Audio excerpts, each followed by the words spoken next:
Hey guys, how you doing? I just really wanted to do this video real quick. Okay? A real quick video on holding grudges and animosity. First of all, let me introduce myself, Rosa, aka Sharon from Rosa's Resources, guys. We talk about domestic violence over here on this page. Issues, day-to-day issues, and just tours and everything like that, you know, just real life stuff. So anyway, I'm heading to what I call, if you're from the islands, you have, and I don't know how American people do it, I just could talk about from the islands, we have many mothers. We do believe in the extended family, and basically one of my mothers passed away, and nobody loves to run to funerals, but this is one day that I have to run to this funeral because my mom, she's in Florida, I'm in New York, and she cannot make it. Whether my mother was going to make it or not, I was going to go to my mother's funeral, one of my mother's funeral. I'm actually late for work right now, but deep breaths. I took the wrong way today. There's two ways to get here, and I took the wrong way. But I will not. I refuse to rush. When I get there, I get there. Nothing happens by accident, guys. Just trust the process. Anywho, I came to talk about grudges and grievance because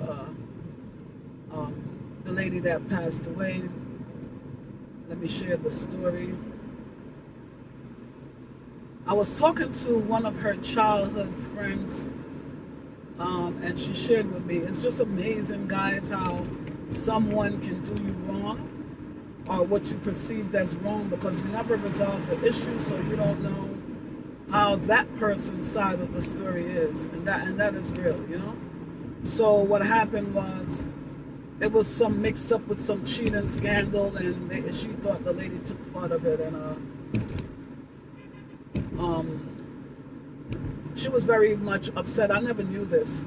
You know how when somebody died, people share stories? Each one of us know each individual at our own accord.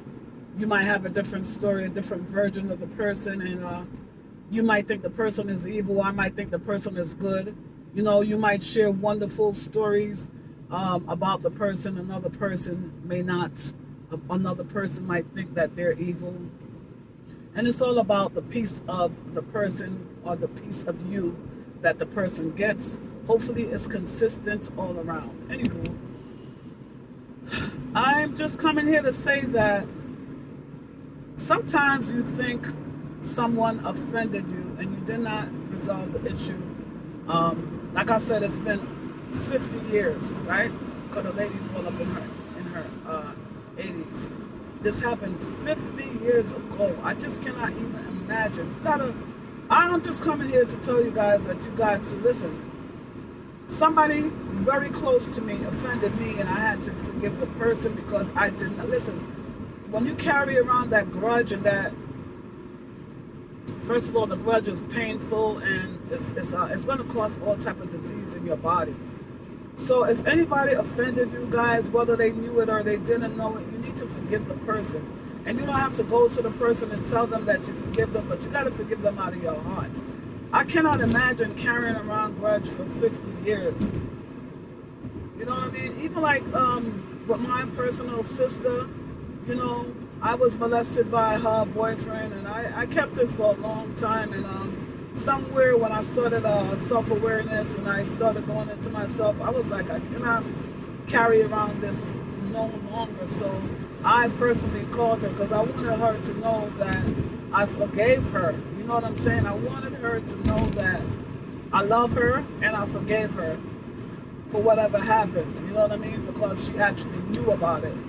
But as far as anybody, because people could be holding grudges for 80 years, and I'm telling you guys, leave that, give it to God, put it at the foot of God, because that can kill you. That's gonna cause all type of, you know, you hold trauma in your body. You hold trauma in your body, meaning stress, depression, strokes, heart attack. You hold these traumas in your body, man. nervous system, nerve problems, nauseated problems from your stomach, and come on, let's get better with that, guys. Let's get better with that. Like, moving forward, man, there's too much things, especially with everything going on in the world.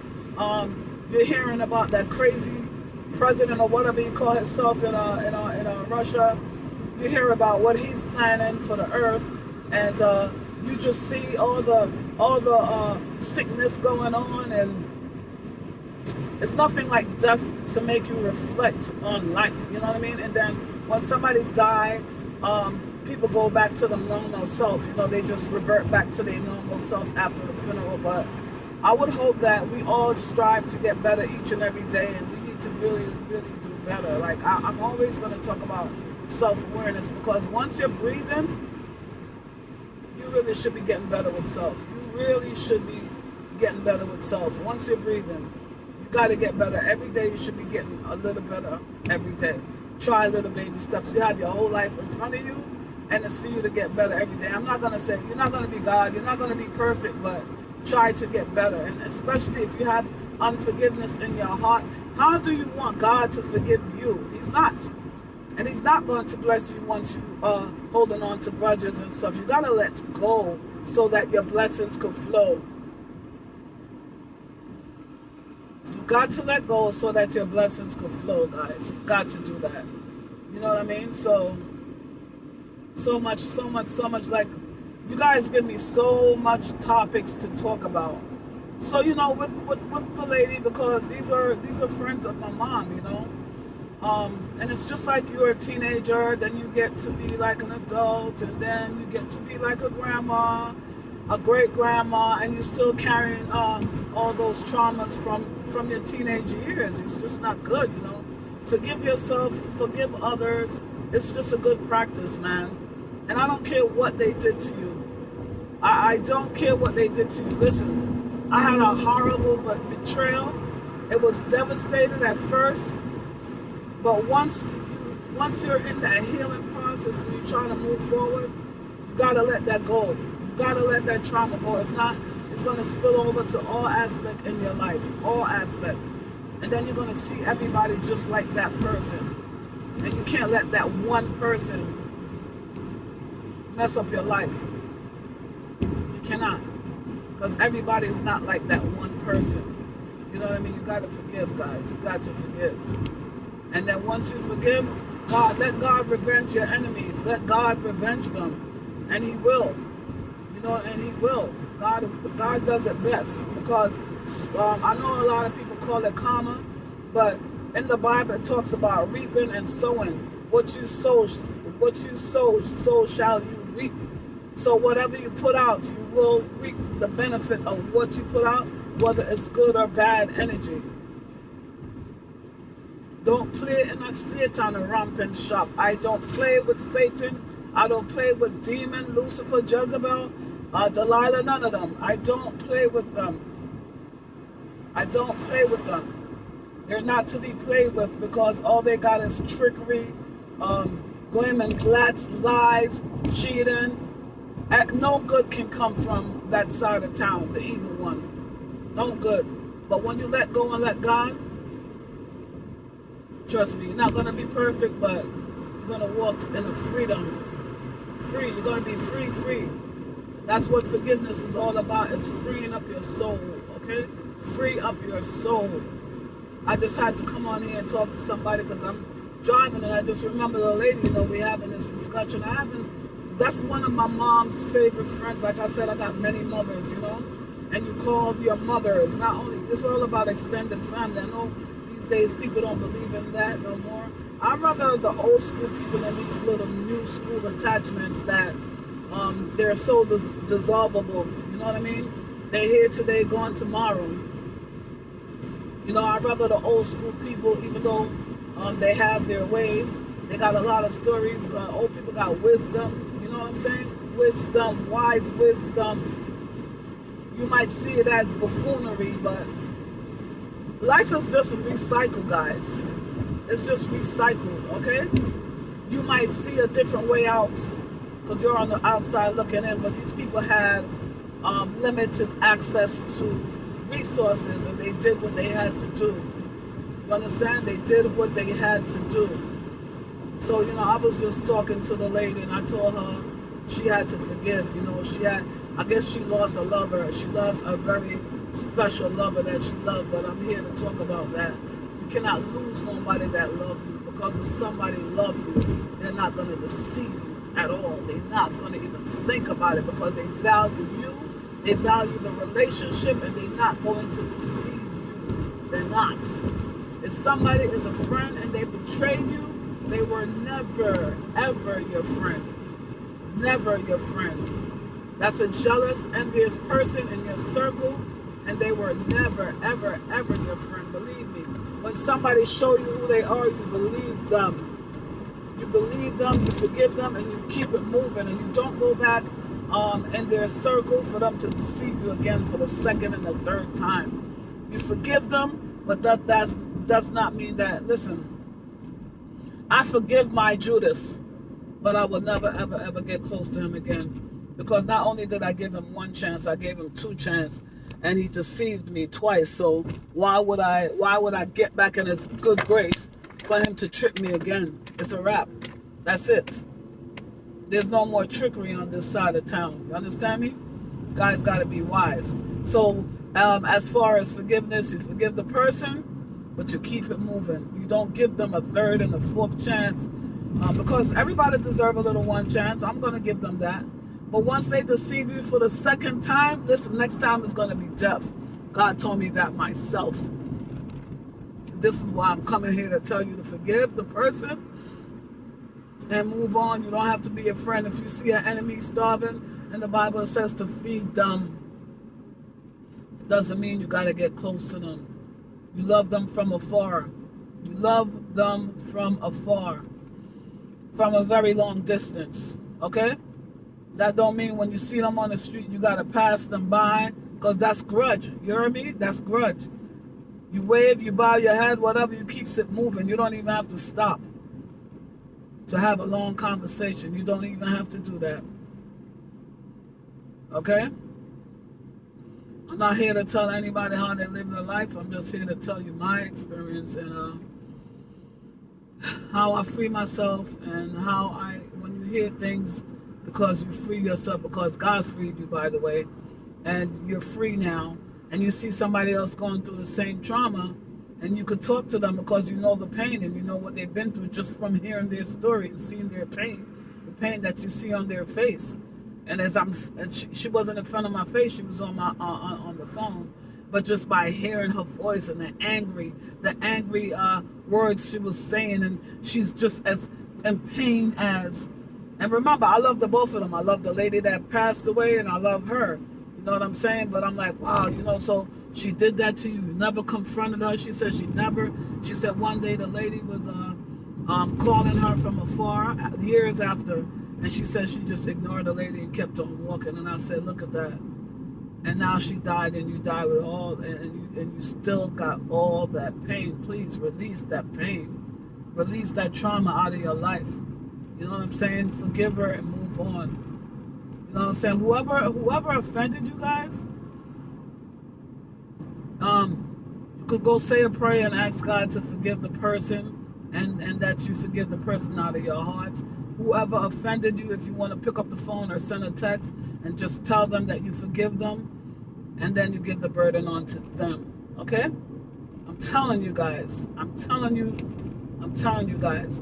One of the things I love, right, is when you see like people commit murders, and you have somebody in the family, right? I like to watch the court shows, and you have somebody in the family that goes to the courts, and the person is walking with God, so the person knows how valuable forgiveness is, and the person says to the murderer, I want you to know that I love you and I forgive you. And what does that murderer do? Drop to their knees and starts crying, because that's probably the first person that showed them love, because all they knew in their life, the reason why some people commit murder is because they never even know anything about love. All they had is trauma, and like they said, hurt people hurt people. So all they know how to do is to hurt people because they never received love. I didn't say all. I said for the ones that's stuck in that trauma place, you know? Yeah, man, it's like this world right here that we living in, it's just a lot of things. When you sit on I'm pen certain things, you know, penetrate certain things. When you think about certain things, when you sit down in your quiet space and you see, when you really have time. Some people don't like to stay still because they know they're going to think. But it's a good time to be in your thinking place and just sit still and think about life. It's necessary to reflect, you know? Think about who offended you, who you offend, because I know you offend somebody yourself. You know, it's plenty of people I know I offended. You know what I'm saying? And you may or may not have apologized to these people, and they're still carrying hurt and pain from you. You know what I'm saying? It's nothing. It's a big person that know how to apologize. A big person that know how to apologize to somebody that they have offended. You never know, guys. Just like that lady passed away and she never knew. It's just so sad. You know when you know two people? Guys, it's just so sad to know that one of my mother, the one that was talking to me,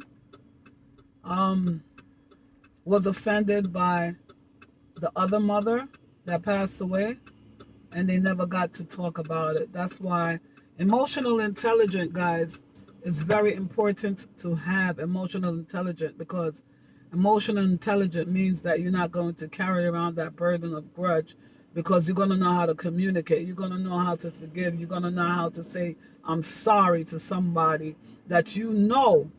You know when you offend somebody. Like I said, some people offend people in a joke. Some people take the joke seriously, and some people just say the joke, but they didn't mean anything by it. But some people mean things by their joke. Some people just like cracking jokes. You understand what I'm saying? Or even sarcasm that offend people. That's what I'm saying. Sometimes you don't know that you offend people because you're just a clown. You know what I mean? Or you're just a sarcastic person. Like me, I used to use a lot of sarcasm, but I just like to do it. You know what I mean? But now I know to watch my words, because sometimes you offend people. You know what I mean? You do. You offend people, man.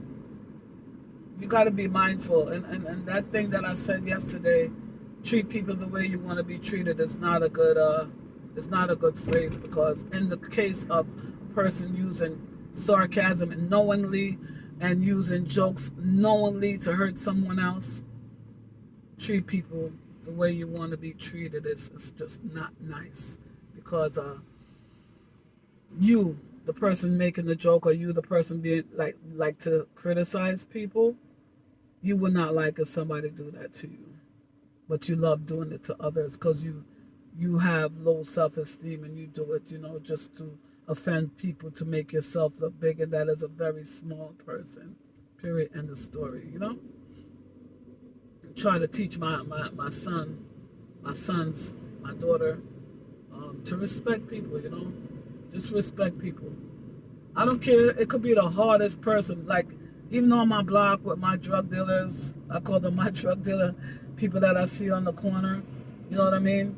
Some I talk to, some I don't talk to, because the ones I don't talk to, their vibes are so strong, I really don't mess with them, because, you know what I mean? But some, you could tell that they're just out there. It's not for me to judge. They're just that's their job, basically. You understand? And